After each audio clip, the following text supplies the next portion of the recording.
La saison des pluies, synonyme de renouveau pour la nature, s'accompagne aussi de la recrudescence de certaines maladies.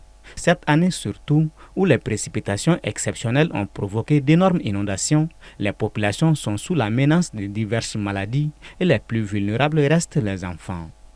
Chez les enfants, il y a beaucoup de maladies diarrhéiques, c'est-à-dire les maladies liées à l'eau, mais surtout il y a le paludisme qui est là avec les moustiques.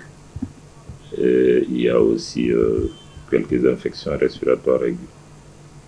Voilà, donc les maladies diarrhéiques, c'est surtout la diarrhée qui peut se manifester en termes de maladies avec des selles qui sont nombreuses et liquides, mais aussi des vomissements et de la fièvre. Nous avons le paludisme avec tout ce qu'on peut avoir.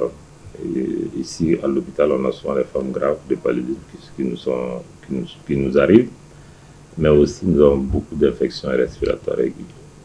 La majorité des infections respiratoires aiguës sont soit liées aux infections virales, à des virus, notamment le rhume, la toux, qui se termine par une infection des voies respiratoires. Les structures sanitaires sont sous pression et les médecins constatent une augmentation significative du nombre de patients atteints de paludisme et de typhoïde. Chez moi ici, je rencontre pas mal de patients qui ont des syndromes palustres et fièvre typhoïde, et très urgent. J'ai même hier hospitalisé, j'ai pas pu l'hospitaliser, un patient qui a un examen parasito tellement exacerbé, 100 000 trophozoïdes dans son sang. Donc, ce sont des urgences, quoi, en fait. Et ça, c'est pas la seule. Il y en a plusieurs. Et dans la ville de Bamako, moi, je suis sûr et certain que dans les hôpitaux, il y a pas mal de patients, de malades comme ça qui souffrent de palud, de crise de palud et de fièvre typhoïde. Voilà. Ces maladies courantes qui mettent en danger la santé de nombreuses personnes en cette période de fortes pluies sont provoquées par le manque d'hygiène. Si on prend le mois de juillet-août, jusqu'à début septembre, on avait beaucoup plus d'infections respiratoires aiguës, c'est-à-dire tout rhume. Dans tout rhume, il y a les paquets, il y a tout. Il y a les pneumonies, les bronchites, beaucoup de bronchites.